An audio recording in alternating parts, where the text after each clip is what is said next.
4, veníamos hablando, lo estábamos nombrando, es que es uno de los hombres del momento, sobre todo es tan interesante escucharlo en medio de las preguntas que se hacen mucho. ¿Cuánto va a durar esto? ¿Cómo hacemos para sobrellevar 4 años de esta manera?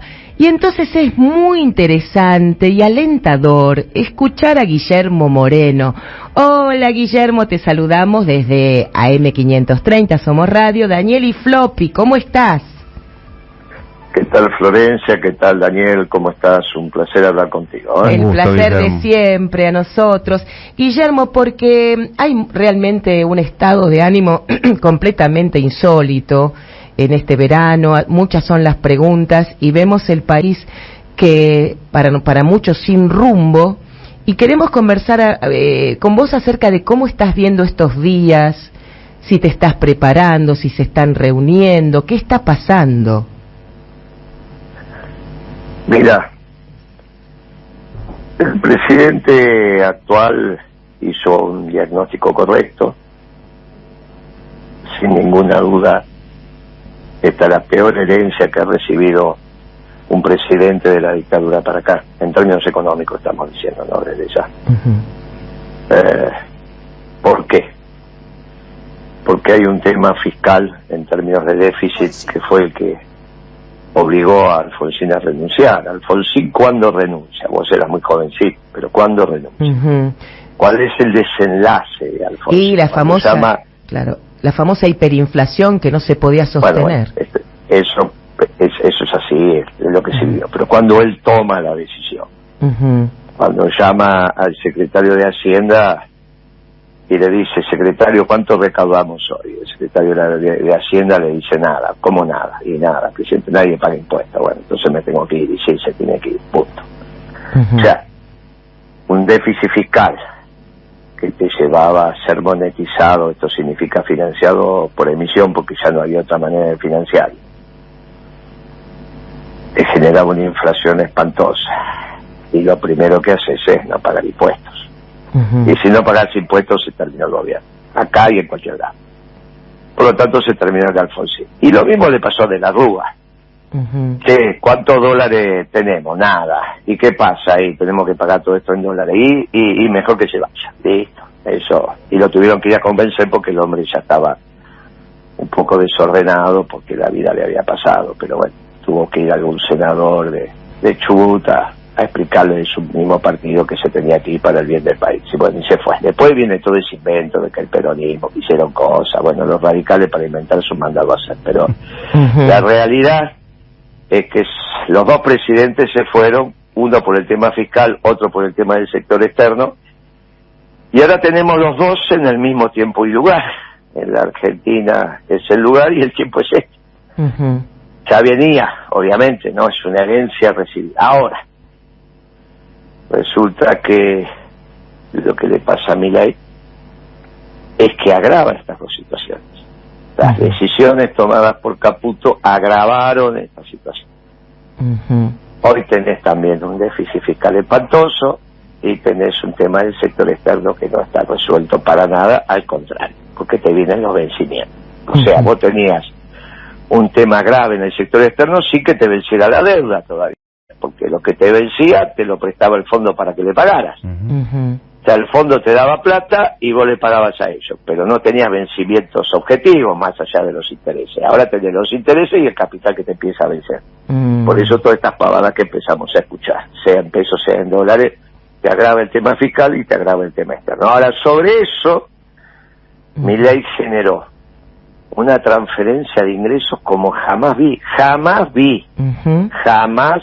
ni con Macri, ni con Martínez de O, ni con Krieger Bacena, ni lo estudié, porque bueno, ya acababa de nacer con la fusiladora o con Frondizi o lo que fuera. Conclusión, nunca vi esto, porque no solo destruyó el ingreso de los sectores populares, jubilaciones, pensiones, salarios, sueldos, por el aumento del precio, por los aumentos de precio que hubo, sobre todo en los alimentos. Es decir, que nunca te van a decir el nivel de pobreza, el INDEC, te quiero decir, ¿no? El nivel de pobreza de diciembre, porque no se calcula mes por mes, se calcula por trimestre. Y bueno, si tuvieras que medir el de diciembre, el de esto, 3 últimas semanas, nos asustaríamos todos con este precio de la comida. Arriba del 70% de pobres, pero fácil.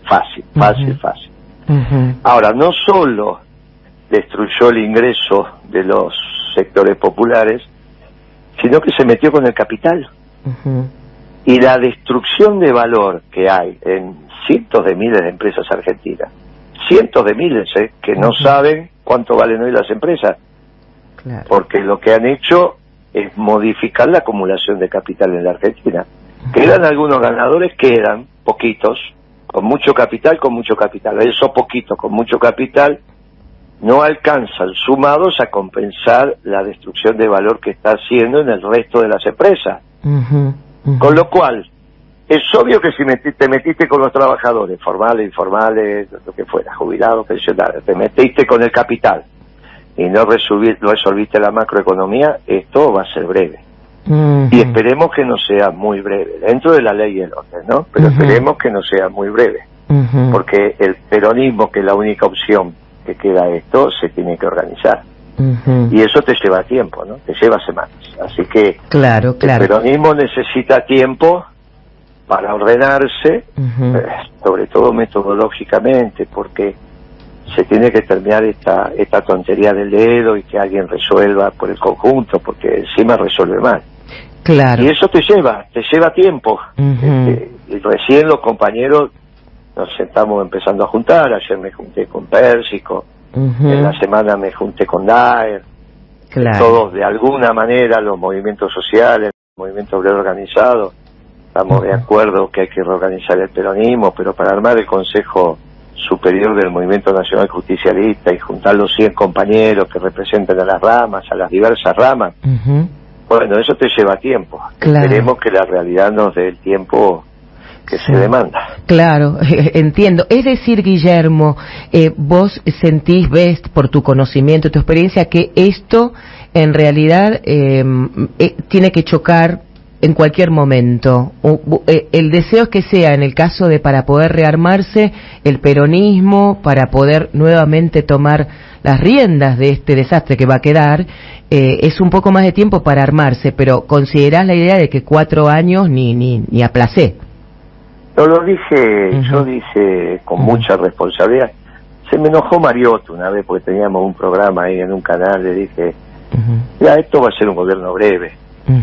Bueno, no, porque los gobiernos tienen que durar 4 años, que se pusieron ahí en institucionalistas, estaba Papaleo también, a los dos los quiero mucho, pero sí, claro, se pusieron, viste que cada tanto se ponen los compañeros. Así, claro, sí. Se ponen, le dije, mira, Mariotto, un gobierno breve también es constitucional. Claro. No es que se cambió la Constitución cuando se fue Alfonsino, cuando se fue de la Rúa. Sí. La ley de acefalía es una ley constitucional, nadie la ha declarado, no hay ningún tribunal que ha dicho la ley de acefalía es inconstitucional. Claro, no, además, si vamos eso no está en discusión, lo que yo estoy, por eso esa tontería. No, y si vamos a hablar de Constitución, lo que menos se está aplicando ahora es eso, así que hay que sacarse. Pero estaría mal, igual nosotros, pero la Constitución en todo caso no le está aplicando el Poder Ejecutivo, el Poder Judicial está poniendo las cosas en orden, así que no, en eso y nosotros no vamos a ser caníbales, nosotros somos defensores de eso, pero lo que quiero decir es que un gobierno breve en el marco de la Constitución es constitucional. Claro. El tema es que no sea muy breve. Lo que hay que evitar es lo que no se puede reparar. Por eso le digo con toda seriedad, se lo digo a la muchachada por ahí más joven, esto de resistencia, se resiste a los gobiernos que pueden triunfar, se resiste a las dictaduras por naturaleza, pero a un gobierno que ya fracasó, dediquemos el esfuerzo a organizarnos. Claro. Porque no se pueden hacer las dos cosas al mismo tiempo, ¿no? Claro. Bueno, resistimos y nos organizamos. No, pero escúchame, dedica el esfuerzo. Tenés que estudiar, tenés que trabajar, tenés que hacer tus cosas, tenés que sobrevivir. Dedica el tiempo que te queda, que no es mucho, a organizarte. Moreno, ¿cómo nos organizamos? Juntándose.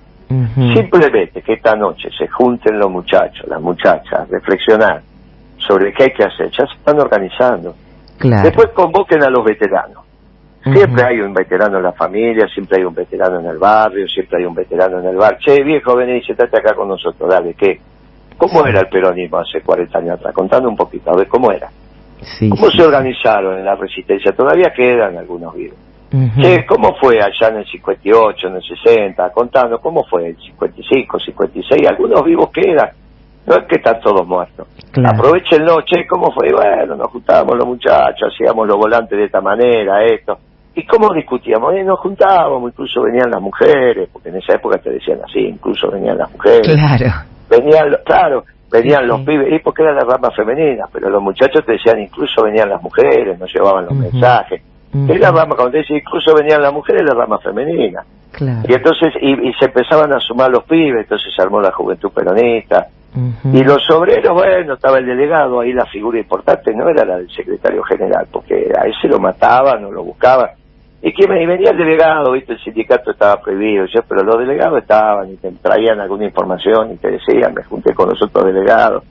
Claro. Y entonces ahí algunos siempre venía alguna información, venía algún suboficial del ejército, venía alguien, te contaba.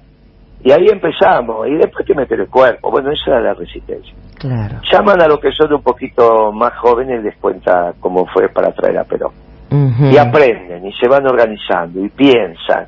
Y no esperan que nadie les diga nada. Termínenla con eso de que alguien les tiene que bajar línea. A los que me están escuchando especialmente. Qué bueno, a ver, termínenla con esto de que es necesario que alguien venga a bajarte línea. En el peronismo es verdad que cada uno tiene el bastón de mano. Te escucho, disculpa que te escucho. No, qué interesante, no, ¿cómo es esto? No, yo aprendo mucho, a mí me encanta escucharte. Entonces, cada uno tiene el bastón de mando, es verdad, el de Mariscal, y lo dijo Perón cuando se fue. Claro. Pero él sabe qué pasa en este siglo. Hasta las pintadas venían de las consultoras. Claro. Cuando el peronismo se reorganiza, cada uno pinta lo que quiere. O sea, a ver, vamos a hacer la pintada. Esta, no me gusta. No, hagamos esta, listo. Y dice, uy, esa está bárbara, vamos con esa. Claro. Y no le pregunta a nadie. Claro. Agarran y salen a pintar, y hacen el volante, y escribe. Lo interesante, perdón que yo interrumpa, Guillermo, es que el cambio que nos haces pensar de mirada, que es muy importante. Lo que vos nos estás proponiendo es ya no quedarnos mirando en qué pasa si el Congreso responde o no responde el DNU, sino ya más allá de eso, que hay que, tener la actualización de lo que pasa, es estar mirando, poniendo los ojos en la preparación para los tiempos que vengan, para tener la oportunidad. Claro, no perder tiempo en la queja, en cuánto falta, en la espera, sino ir a, aprovechar ese tiempo para prepararse, digamos. Pero ¿sabes qué pasa? El peronismo también copió los métodos del progresismo, que es toda la queja y el no puedo. El famoso dicho de la clase media, ¿cómo estás hecho mierda? Termínenla con eso, muchachos. No escuché a ningún trabajador diciendo eso. Yo te pregunto algo. Cuando el peronismo adquiere la metodología de la clase media, pierde su espíritu revolucionario. Claro. Por eso empezamos juntándonos con el movimiento obrero organizado y con los movimientos sociales. Porque ahí es donde tenés el germen de la transformación. No hay ninguna duda. Claro. No hay ninguna duda. Hay que salir a organizarse. Lo que pasa que en este siglo todo fue de arriba para abajo. Sí. Entonces, que parece que no te decían lo que tenía que hacer, no lo hacías. Y nosotros no somos un partido estalinista, somos un movimiento revolucionario. No somos un partido estalinista donde el partido te tiene que decir no sé qué estupidez. Somos un movimiento.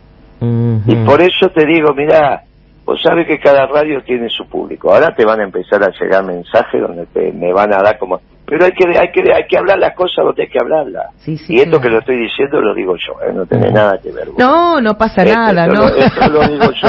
Muchachos, no somos un partido estalinista. Claro. Termínenla con eso, donde la consultora, el que manda, el que esto, el que el jefe, esto. Déjense de bromar, mire dónde llegamos. Claro. Aquí un anarcocapitalista esté gobernando la Argentina. Claro, sí. Déjense de bromar. No, yo porque... apelar a la fibra del peronismo. Guillermo, un poco... Y la fibra del peronismo brota cuando vos le sacás el bozal.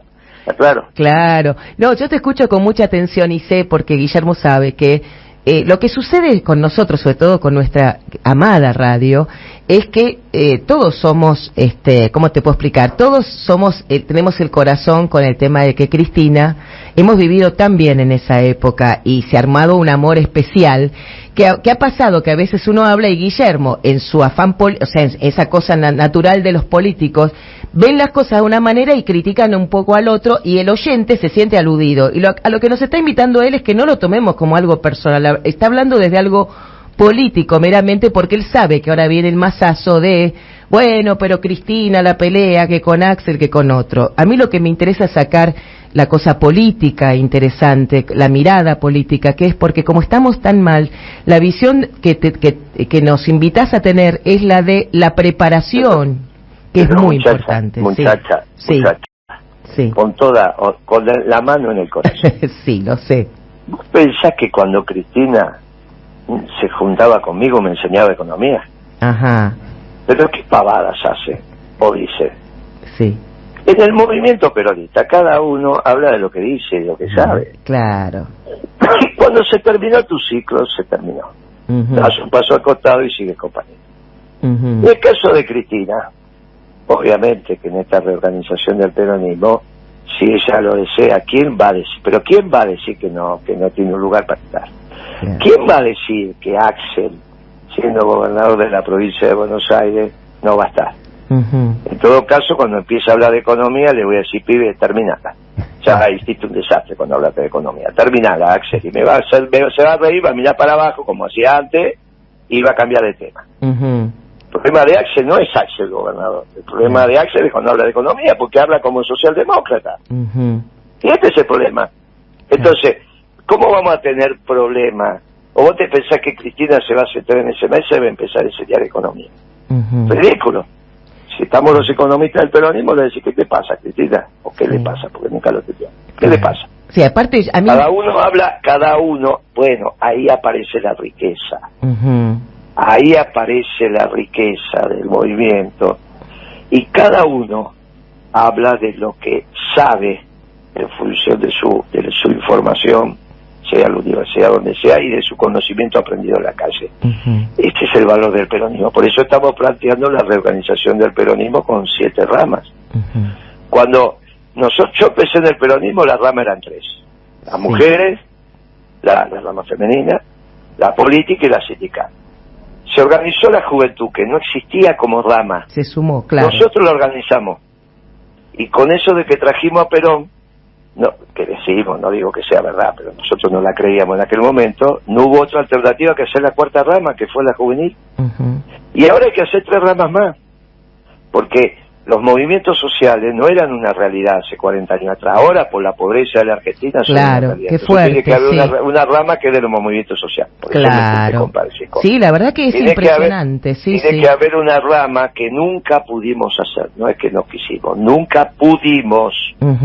Que la rama empresarial, no la gremial empresarial, no la CGE, la empresarial, donde podrían estar las personas que conocemos que son del palo nacional y popular, ponerle, no sé, capaz que me equivoco, pero el caso Marolio, el caso Víctor, no sé, supongo por las cosas que escuché, no quiero ya meter la pata a ver si se pudre todo. No, es obvio, pero estamos hablando no gremial empresarial. Entiendo. No la CGE, no la UIA, no, correcto. No la Federación Agraria, estamos hablando la política empresarial. Claro.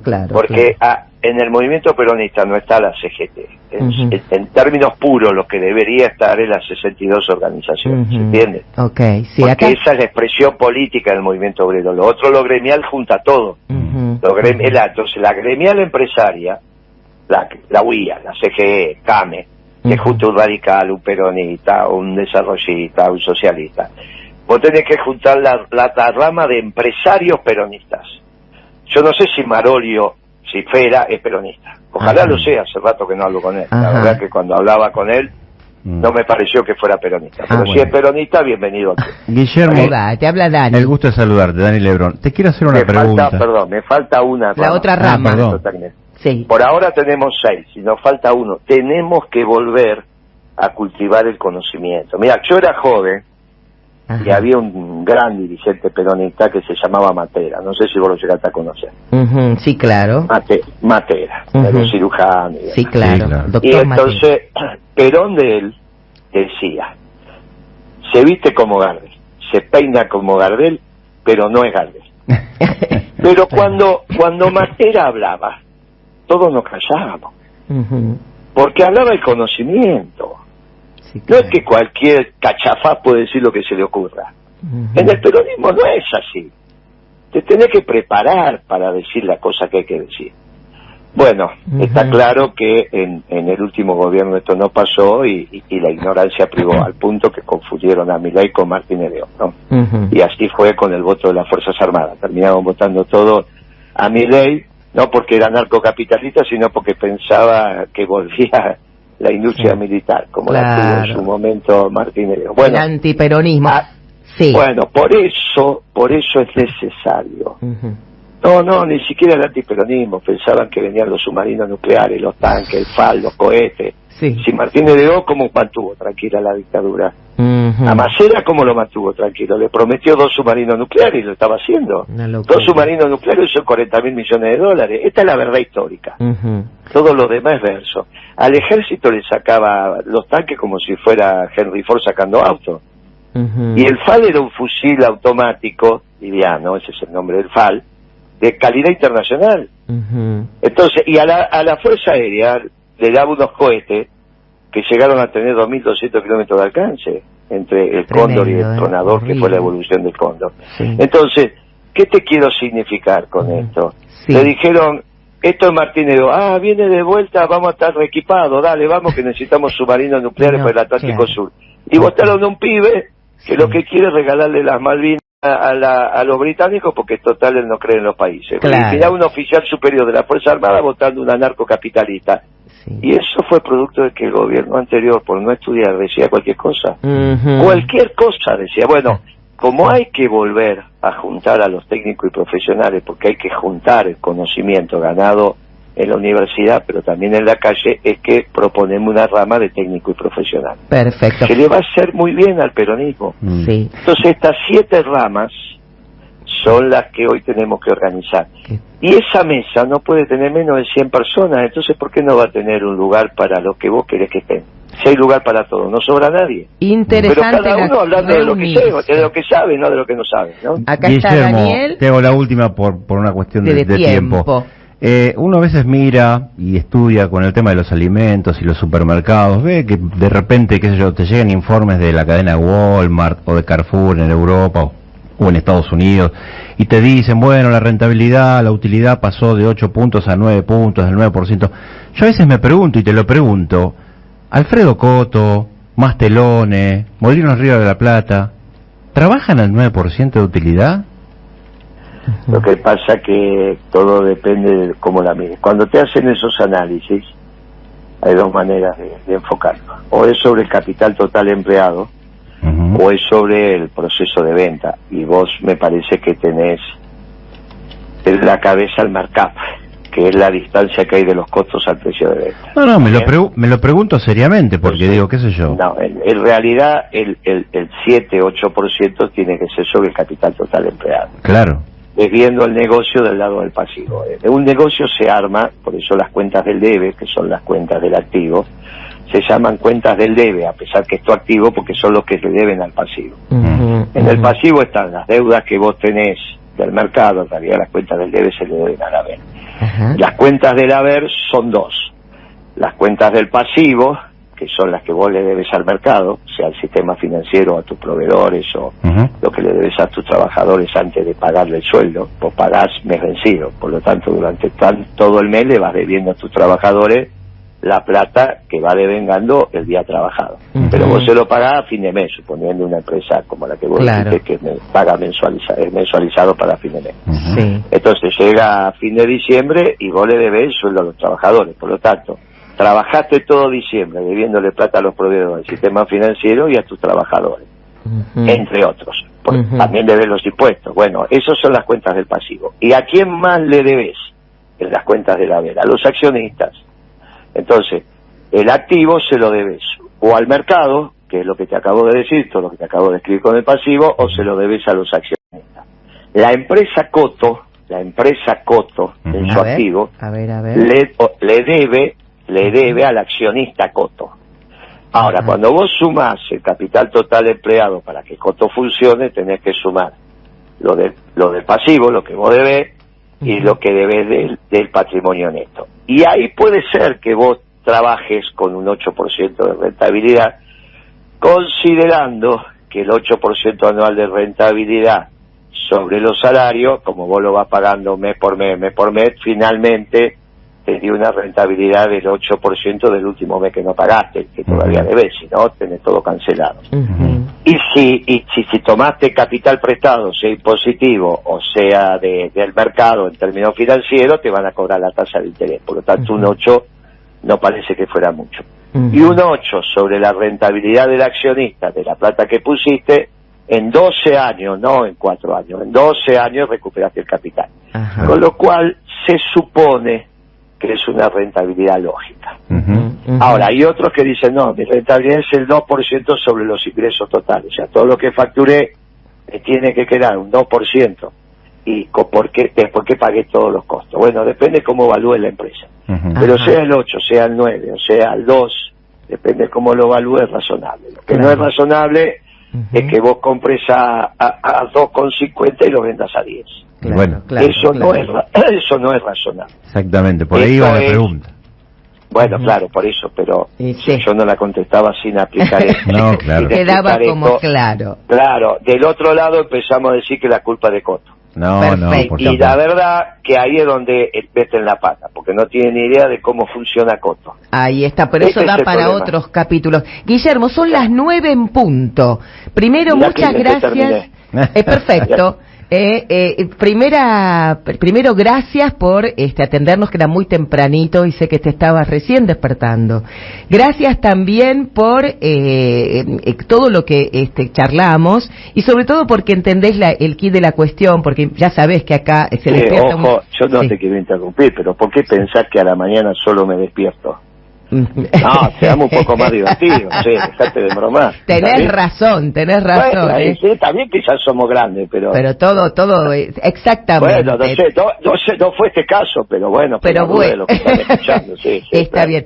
Y gracias por comprender, porque hemos hablado también de que nuestra audiencia y en general están estas cosas todavía dando vueltas de que uno ante determinadas personas con las que charla o no, hay como una hinchada que dice esto sí, esto no, porque me duele, que por ahí yo los acepto, yo lo que vos decís los acepto con mucho cariño si son jóvenes, porque si entraron a la política con nosotros tienen derecho a hacer. Ahora, a veces me encuentro con algunos veteranos que votaron a Carrió y que ahora me quieren venir a explicar lo que es el peronismo. Claro, entiendo. Entonces yo le digo, pará, hermano, que vos votaste a Carrió en el 2003. Claro, sí. Porque vos votaste a Carrió. Está bien, el Partido Comunista en el 2003, no jodamos, está bien, dejemos de hacer nombre, pero votaron a Carrió, entonces tranquilicémonos, porque hay muchos muchachos que ahora, que entraron en el 2010, 2011, cuando la década ganada se estaba terminando, en el 2012 te quieren venir a pontificar. Entiendo. A los que fueron exitosos, que fue el peronismo, por eso hizo la década ganada, del 2 al 12, de Duhalde hasta prácticamente el segundo gobierno de Cristina, la mitad de su gobierno. Hay que, aunque sea humilde, hay que escuchar. Se puede estar en contra desde ya. Ahora, no venía a tratar de enseñar. Ese es el único motivo que pongo. Bueno, ya no estamos yendo de las 9 y es hora de las noticias. Es hora de las noticias. Un abrazo, gracias. Guillermo, un abrazo. Guillermo Moreno, Principios y Valores. Pero lo importante, lo que a mí me interesa de todo esto es que uno se queda realmente en la preocupación tremenda de lo que está pasando. Y hay que ponerse a trabajar. Cada uno en lo que sienta. Todo esto porque sabe Guillermo Moreno, hemos hablado fuera del micrófono, que yo le cuento que somos muchos y muchos son los que extrañamos a Cristina. Y entonces sé que él a veces al aire choca con estas cosas e irrita mucho al que tiene en el corazón a Cristina. Bueno, él lo sabe, lo entiende, pero igual como es su forma de hacer política, claramente, podemos tener algunas diferencias. Claro. Lo importante es pensar en el movimiento. Pensar en el movimiento, y sobre todo nosotros, que saber que esto de verdad no puede durar 4 años y que hay que prepararse y que tenemos que pensar quién va a ser nuestro próximo. Tengo un amigo que me escribe y me dice, esto o no termina o termina mal. Claro, y sí.